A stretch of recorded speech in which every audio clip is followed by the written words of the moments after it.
नमस्कार, आप देख रहे हैं इंडिया डेली लाइव और आपके साथ मैं हूं प्रिया खरे। उत्तर प्रदेश डेली लाइव में आप सभी दर्शकों का स्वागत है। रुक करते हैं खबरों की ओर।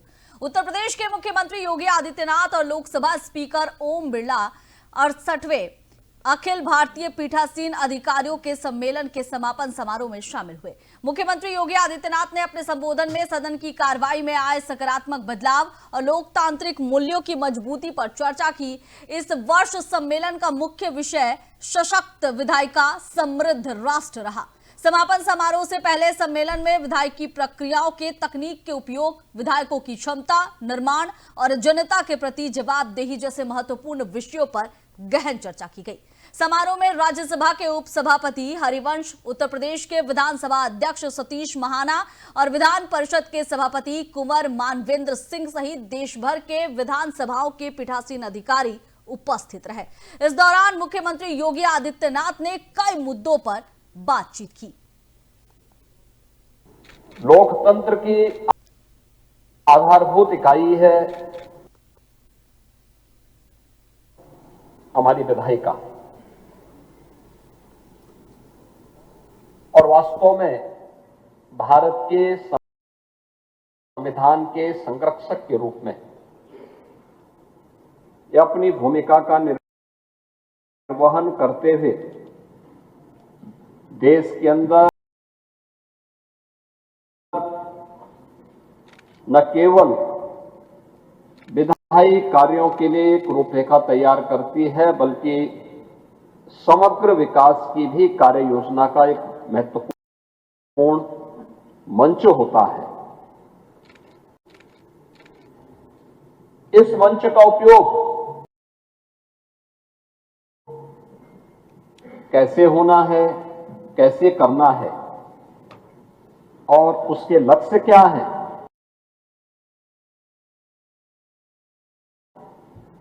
ये संविधान के 3 शब्द भारतीय लोकतंत्र की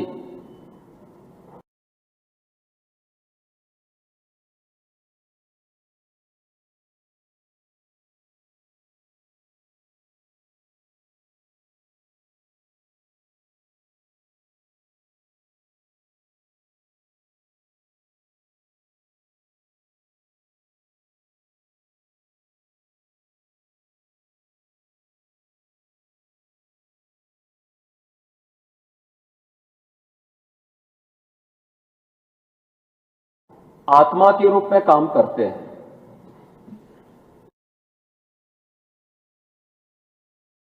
न्याय, समता और बंधुता।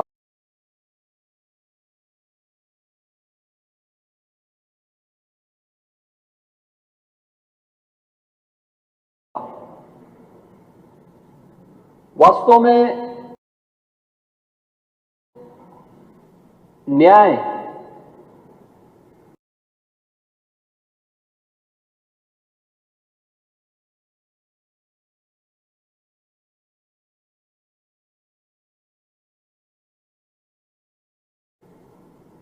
कैसे प्राप्त होना है,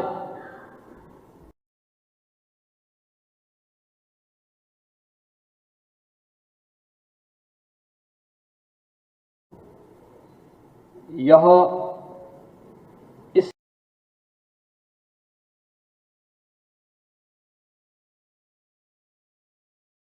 विधायिका के मंच पर उसके लिए कानून तैयार होता है। उसकी आधारभूत इकाई यहां से है।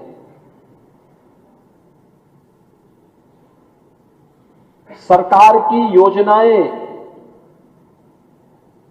समता मूलक समाज की स्थापना में योगदान दे सकें, उसकी कार्य योजना का स्थल भी यही हमारी विधायिका का मंच बनता है। हमारे पास दुनिया की सबसे बड़ी लोकतांत्रिक संस्था के रूप में भारत की संसद है। उसके प्रति श्रद्धा और सम्मान का भाव हर भारतवासी का दायित्व बनता है।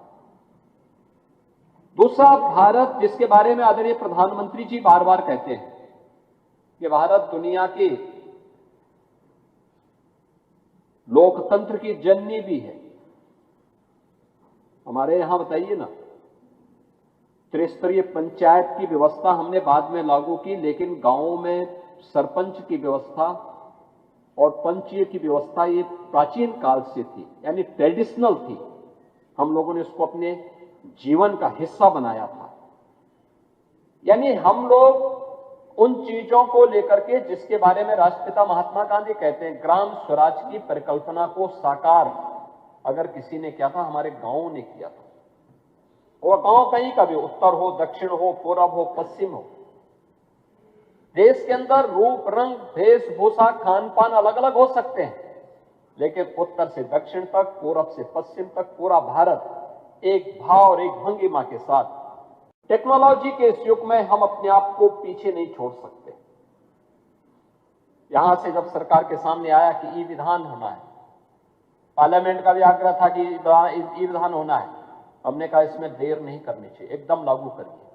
और मैं धन्यवाद दूंगा माननीय अध्यक्ष जी को कि वो स्वयं आए थे उसके उद्घाटन में, और यहां पर ई विधान के रूप में उत्तर प्रदेश विधानसभा ने भी और उत्तर प्रदेश विधान परिषद ने भी आज इसको क्या पेपरलेस विधानसभा के रूप में ही नहीं, अब यूपी में पेपरलेस कैबिनेट भी है, पेपरलेस बजट भी है, पेपरलेस सब कुछ भी है। और सदस्य खुश, बहुत अच्छे ढंग से वो लोग इसको उन्होंने अप्रिशिएट किया। शुरू में थोड़ा उनको दिक्कत थी, लेकिन अब लोग आते हैं, आसानी से पूरी प्रक्रिया के साथ जुड़ते हैं।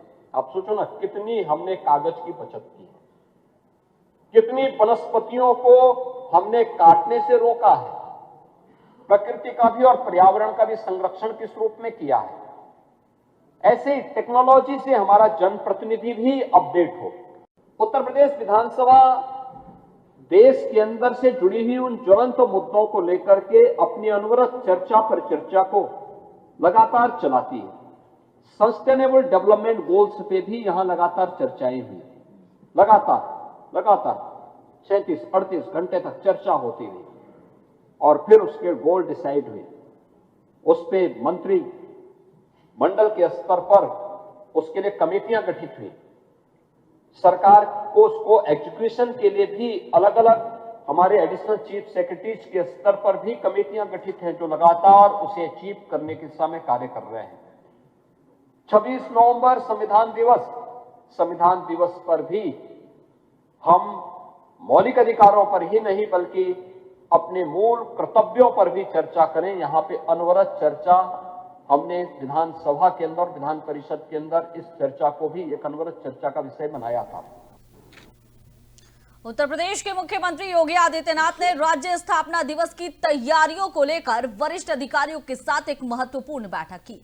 बैठक में 24 जनवरी को मनाए जाने वाले उत्तर प्रदेश दिवस के कार्यक्रमों की रूपरेखा, सुरक्षा व्यवस्था और जन सहभागिता पर विस्तार से चर्चा की गई।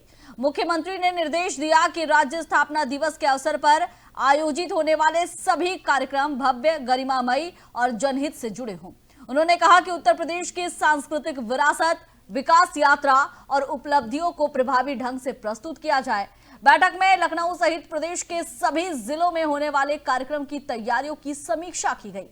मुख्यमंत्री ने स्वच्छता, यातायात व्यवस्था और कानून व्यवस्था को लेकर विशेष सतर्कता बरतने का निर्देश दिया।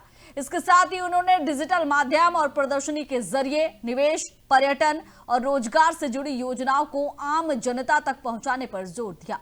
बैठक में मुख्य सचिव, गृह सचिव सहित कई वरिष्ठ अधिकारी उपस्थित रहे।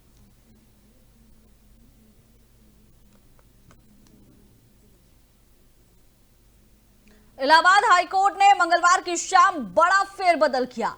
14 जजों के तबादले कर दिए और लिस्ट में 3 जिला जज स्तर के अधिकारी भी शामिल हैं। हाईकोर्ट के registrar judicial services Rajneesh Kumar की ओर से लिस्ट जारी की गई और लिस्ट में चौंकाने वाला नाम संभल के मुख्य न्यायिक मजिस्ट्रेट विभांशु सुधीर का है। विभांशु ने 9 जनवरी को एएसपी अनुज चौधरी समेत 20 पुलिसकर्मियों पर एफआईआर दर्ज करने के आदेश दिए थे। आरोप है कि संभल हिंसा के दौरान एएसपी अनुज चौधरी समेत अन्य पुलिसकर्मियों ने एक युवक की गोली मार दी थी और विभांशु को सुल्तानपुर में सिविल जज सीनियर डिवीजन के पद पर भेजा गया। चंदौसी के सिविल जज सीनियर डिवीजन आदित्य सिंह अब संभल के नए सीजीएम हैं। आदित्य सिंह ने ही संभल के हरिहर मंदिर बनाम शाही जामा मस्जिद दावे पर सर्वे के आदेश दिए थे। आदित्य कुमार सिंह को प्रमोशन दिया गया है और इसे लेकर अब सियासत तेज हो गई है। अधिवक्ताओं का प्रदर्शन जारी है। सीजीएम विभांशु सुधीर के तबादले के बाद वकील जोरदार प्रदर्शन कर रहे हैं, अधिवक्ता नारेबाजी कर रहे हैं। ये तस्वीर आपको हम संभल की दिखा रहे हैं, जहां पर अधिवक्ताओं का प्रदर्शन चल रहा है। अधिवक्ता सीजीएम विभांशु सुधीर के तबादले से नाराज है और इसे लेकर प्रदर्शन किया जा रहा है।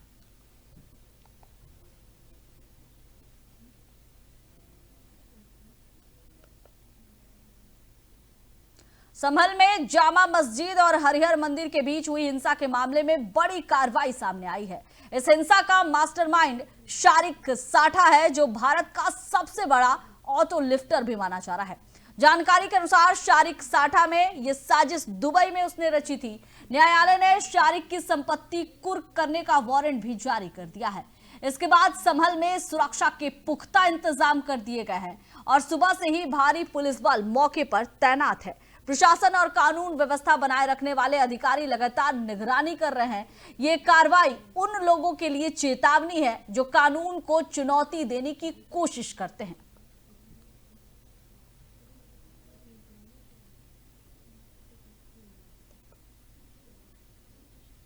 आगरा में ताजमहल को लेकर एक बड़ा सियासी और सांस्कृतिक मुद्दा सामने आया है। कई हिंदू संगठनों ने एकजुट होकर ताजमहल पर तिरंगा झंडा फहराने की मांग तेज कर दी है और इन संगठनों ने एएसआई और पुलिस आयुक्त को ज्ञापन देकर स्पष्ट किया है कि 48 घंटे के भीतर ताजमहल के प्रत्येक गेट पर तिरंगा लगाया जाना चाहिए और अगर तय समय सीमा में ये मांग पूरी नहीं होती है तो संगठनों ने खुद ताजमहल के गेट और दीवारों पर तिरंगा फहराने की चेतावनी दे डाली है। इस ऐलान के बाद ताजमहल परिसर और आसपास सुरक्षा व्यवस्था को लेकर प्रशासन सतर्क नजर आ रहा है। फिलहाल पुरातत्व विभाग और पुलिस प्रशासन की तरफ से आधिकारिक प्रतिक्रिया का इंतजार किया जा रहा है।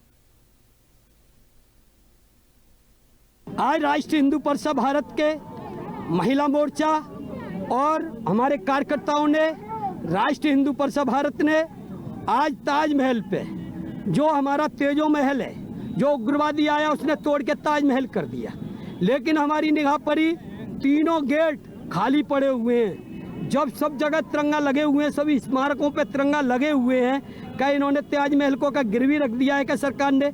अभी प्रधानमंत्री जी ने घर घर तिरंगे की वो करी थी, तो ताजमहल पर तिरंगा अभी तक क्यों नहीं लगा? हमारी मांग है 26 तारीख से पहले पहले ताजमहल पर तिरंगा लग जाना चाहिए, वरना राष्ट्रीय हिंदू परिषद भारत का एक एक कार्यकर्ता एक एक हिंदू के घर से ले लेके और खुद जाके तिरंगा लगाएंगे। तिरंगा इतने लगाएंगे कि उन्हें उम्मीद नहीं होगी पूरे ताजमहल को तिरंगा माही कर। नहीं लगा तो आगे क्या कर? नहीं लगेगा तो धरना प्रदर्शन करेंगे, लाठियां खाएंगे इस तिरंगे के लिए। हमारे फौजियों ने शहादत दी है तो राष्ट्रीय हिंदू परिषद भी शहादत देने से पीछे नहीं हटेगा। आज उनके प्रबंधक चंद्र वाजपेयी जी आए, उन्होंने आश्वासन दिया है कि आपके उच्च अधिकारियों से हम बात कर लेंगे और आपका तिरंगा लगेगा। उनको हमने 24 तारीख तक का अल्टीमेट दिया है। अगर 24 को नहीं लगेगा तो 26 तारीख को राष्ट्रीय हिंदू परिषद भारत खुद तिरंगा लगाएगा ताजमहल पर। आज राष्ट्रीय हिंदू परिषद भारत के महिला मोर्चा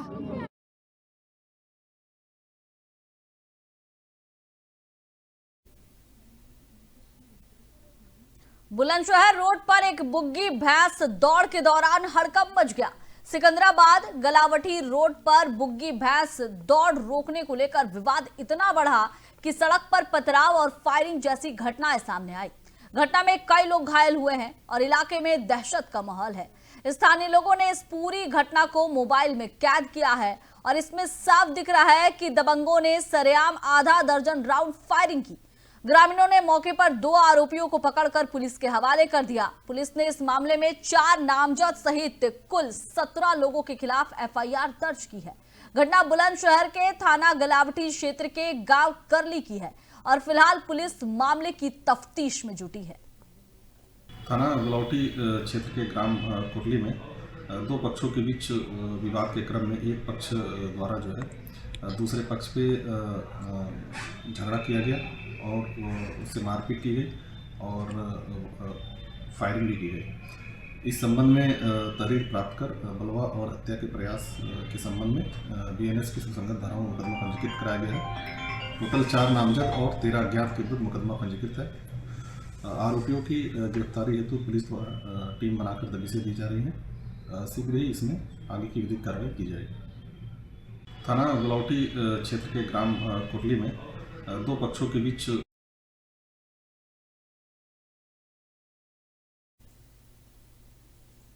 यूपी के प्रतापगढ़ में गंगा स्नान कर लौट रहे श्रद्धालुओं से भरी कार को सुखपाल नगर बाईपास पर एक ट्रक ने भीषण टक्कर मार दी और इसमें कार सड़क पर पलट गई। इस हादसे में 10 श्रद्धालु सहित कुल 13 लोग घायल हो गए। सभी घायलों को तुरंत इलाज के लिए मेडिकल कॉलेज में भर्ती कराया गया है। वैसे जानकारी के अनुसार घायल मध्य प्रदेश के मऊगंज जिले के माघ मेला गंगा स्नान करने आए थे। ये सब मध्य प्रदेश के रहने वाले थे जो कि मऊगंज जिले से आए थे माघ मेला गंगा स्नान करने के लिए। 3 लोगों की हालत गंभीर बनी हुई है और पुलिस और प्रशासन हादसे की जांच में जुटे हैं। यह हादसा कोतवाली देहात क्षेत्र में हुआ है।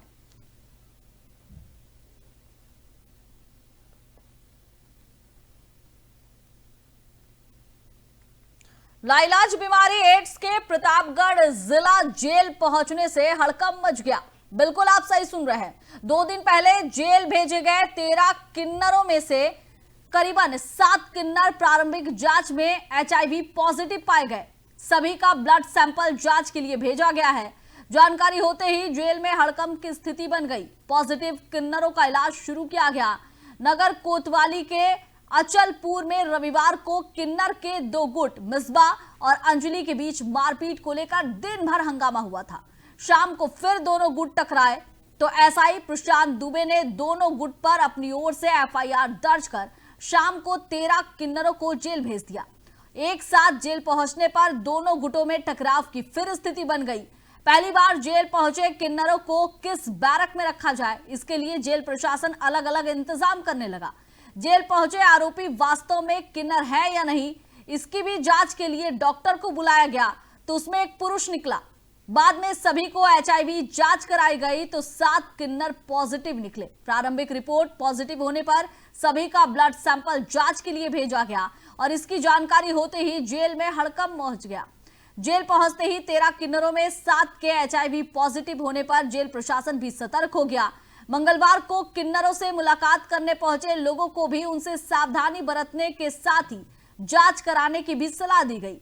यह भी कहा गया कि किन्नरों के संपर्क में आए लोगों को भी अपनी जांच करा लेनी चाहिए।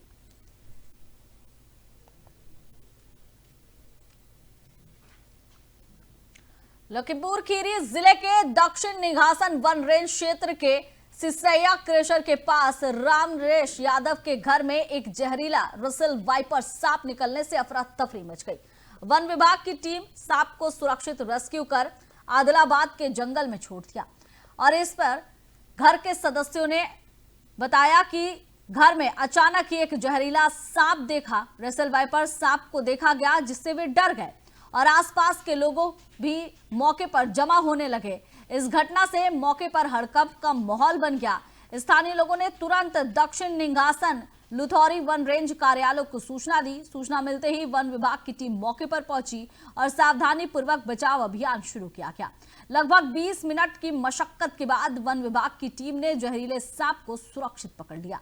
रेस्क्यू ऑपरेशन में वन दरोगा शुभम अक्षय मौर्य और वाहन चालक हरीश मौर्य की टीम शामिल थी। टीम ने पुष्टि की है कि यह रसेल वाइपर सांप था जिसे सुरक्षित रूप से आदिलाबाद के जंगल में छोड़ दिया गया है।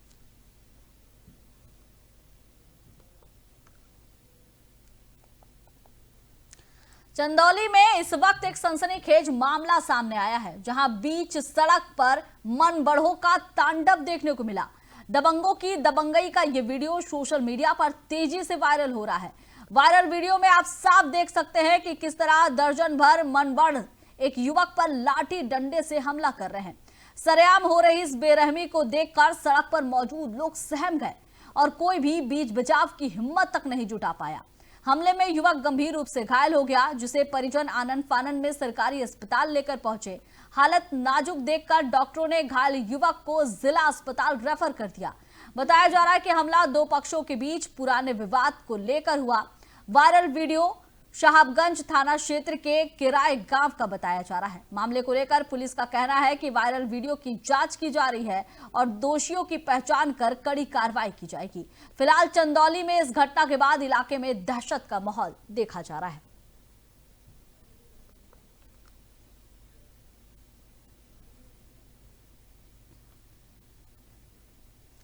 कौशाम्बी जिले के सराय अंकिल थाना क्षेत्र से एक दर्दनाक और शर्मनाक मामला सामने आया है, जहां 8 साल की मासूम बच्ची के साथ उसे चॉकलेट का लालच दिया गया और एक युवक ने दुष्कर्म किया। आरोपी ने बच्ची को घर के पास ही बने खंडहर में ले गए और वहां घिनौना अपराध किया। घटना की जानकारी मिलते ही पीड़ित बच्ची की मां ने थाने में लिखित तहरीर दी। पुलिस ने तुरंत कार्रवाई करते हुए आरोपी को गांव के पास से ही गिरफ्तार कर न्यायालय में पेश किया, जहां से उसे 14 दिन की न्यायिक हिरासत में भेज दिया गया है। पुलिस इस मामले में पॉक्सो एक्ट के तहत सख्त कार्रवाई कर रही है। पूरे इलाके में इस घटना से लोग सख्ते में हैं और सुरक्षा के प्रति चिंतित भी नजर आ रहे हैं। देखिए, दिनांक 18 जनवरी 2026 को थाना सरायकिल क्षेत्र की रहने वाली एक महिला के द्वारा सूचना दिया गया था कि उनकी नाबालिग पुत्री को एक व्यक्ति के द्वारा बहला फुसलाकर उसके साथ गलत काम किया गया। प्राप्त सूचना के आधार पर तत्काल थाना सरायकिल पर सुसंगत धाराओं में अभियोग पंजीकृत कराया गया था। इसी क्रम में विवेचनात्मक कार्रवाई के दौरान जो इसका अभियुक्त है उसको, जिसका नाम आदित्य कुमार है, जिसको आज दिनांक 20 जनवरी 2025 को थाना सरायकिल पुलिस टीम द्वारा गिरफ्तार किया गया। उसको गिरफ्तार करने के पश्चात उसको माननीय न्यायालय भेजा गया है। पुलिस द्वारा इस पर अग्रिम विधिक कार्रवाई की जा रही है। देखिए, दिनांक 18 जनवरी 2026 को थाना सरायकिल क्षेत्र की रहने वाली एक महिला के द्वारा सूचना दिया गया था कि उनकी नाबालिग पुत्री को एक व्यक्ति के द्वारा बहला फुसलाकर उसके साथ गलत काम किया गया। प्राप्त सूचना के आधार पर तत्काल थाना सरायकिल पर सुसंगत धाराओं में अभियोग पंजीकृत कराया गया था। इसी क्रम में विवेचनात्मक कार्रवाई के दौरान जो इसका अभियुक्त है उसको, जिसका नाम आदित्य कुमार है, जिसको आज दिनांक 20 जनवरी 2025 को थाना सरायकिल पुलिस टीम द्वारा गिरफ्तार किया गया। उसको गिरफ्तार करने के पश्चात उसको माननीय न्यायालय भेजा गया है। पुलिस द्वारा इस पर अग्रिम विधिक कार्रवाई की जा रही है। हापुड़ से रिश्तों को शर्मसार करने वाला मामला सामने आया है, जहां एक भाई ने अपने ही भाई की हत्या कर डाली। पुलिस ने आरोपी दीपांशु को गिरफ्तार किया है। जानकारी के अनुसार दोनों भाइयों के बीच लगातार तनाव और विवाद हो रहा था। उमेश शराब का आदी था और घर में मारपीट और तोड़फोड़ करता था। चंद दिन पहले ही आरोपी ने आवेश में आकर ये वारदात को अंजाम दिया। मुखबिर की सूचना पर पुलिस की टीम आरोपी को सेहल नहर पुलिस पुल के पास से गिरफ्तार किया है और उसकी निशानदेही पर हत्या में इस्तेमाल किया गया चाकू भी बरामद कर लिया है। पुलिस ने आरोपी को न्यायालय में पेश कर कार्रवाई शुरू कर दी है।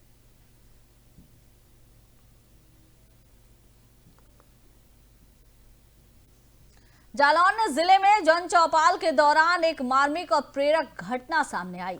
विकासखंड रामपुरा की ग्राम पंचायत कछारी में आयोजित जन चौपाल में 8 साल की नन्ही लड़की राधिका ने मंच पर आकर अपनी दर्द भरी कहानी सुनाई।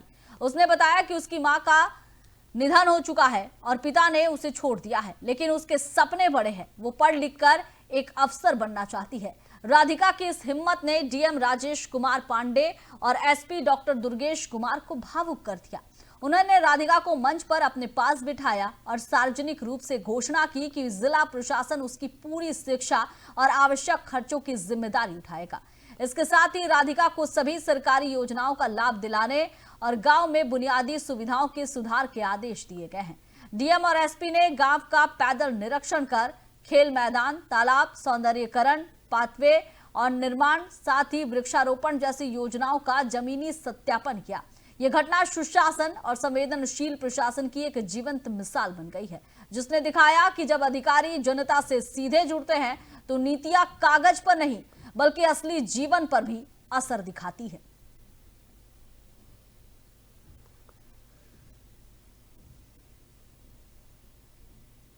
एटा के जलेसर थाना क्षेत्र के गांव में मिट्टी की ढाई गिरने से एक दर्दनाक हादसा हुआ। इस हादसे में गांव की कुसुमा नाम की महिला की मौके पर ही मौत हो गई, जबकि निशा और राजेश गंभीर रूप से घायल हो गए। सूचना मिलते ही जलेसर पुलिस और रेस्क्यू टीम मौके पर पहुंची और राहत और बचाव अभियान चलाया गया।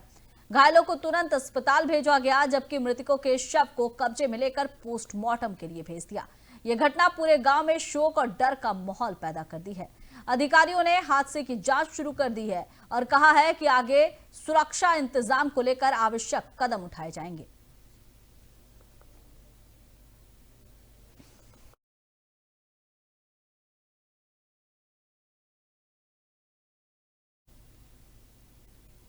महोबा जिले से एक गंभीर मामला सामने आया है, जहां शराब के ठेके ने ग्रामीण महिलाओं और छात्राओं का जीना दुर्भर कर दिया है। कुलपहाड़ तहसील के बरेड़ा बुजुर्ग गांव की महिलाएं आज अपनी सुरक्षा और सम्मान की मांग को लेकर कलेक्ट्रेट पहुंची और जिला अधिकारी को ज्ञापन सौंपा। महिलाओं ने चेतावनी दी कि अगर ठेका आबादी से दूर नहीं हटाया गया तो बड़ा आंदोलन करने के लिए वे मजबूर हो जाएंगी। महोबा जिले के थाना महोबगंज क्षेत्र अंतर्गत बरेड़ा बुजुर्ग गांव की महिलाएं आज अपनी अस्मत और बच्चों के भविष्य की सुरक्षा के लिए सड़कों पर उतर आई। गांव के मुख्य मार्ग पर खुले शराब के ठेके ने महिलाओं और छात्राओं की मुश्किलें बढ़ा दी है। ग्रामीण महिलाओं का आरोप है कि वो रास्ता गांव का प्रमुख मार्ग है, जहां से रोजाना स्कूली छात्राएं, महिलाएं और बुजुर्ग गुजरते हैं। लेकिन शराब का ठेका खुलने के बाद सुबह से ही शराबियों और अराजक तत्वों का जमावड़ा लग जाता है। महिलाओं का कहना है कि शराबी अक्सर ही अर्धनग्न अवस्था में सड़क किनारे खड़े रहते हैं और आने जाने वाली लड़की और महिलाओं पर अश्लील टिप्पणियां करते हैं। कई बार छीटाकशी और अभद्रता की घटनाएं भी हो चुकी है और इससे गांव की महिलाओं में डर का माहौल भी अब देखा जा रहा है। तो रास्ते से वो जितने दूर निकल जाओ उतने सही है, लेकिन रास्ते पे नहीं रह सकते हैं। हम लोग एक दिन चित्रकूट के लिए गए थे, तो उसी दिन आए थे 8 लोग, तो नीचे में वहीं पे 3 लोग नंगे पड़े थे। तो हम लोगों ने बोला कि रास्ते में से गाड़ी हटा लो, तो नहीं हटाई। तो हम लोग फिर वहां पे ठेके पे गए, तो उस दिन बोले थे कि नहीं 2-3-4 दिन में हटा लेंगे हम, फिर नहीं हटाई।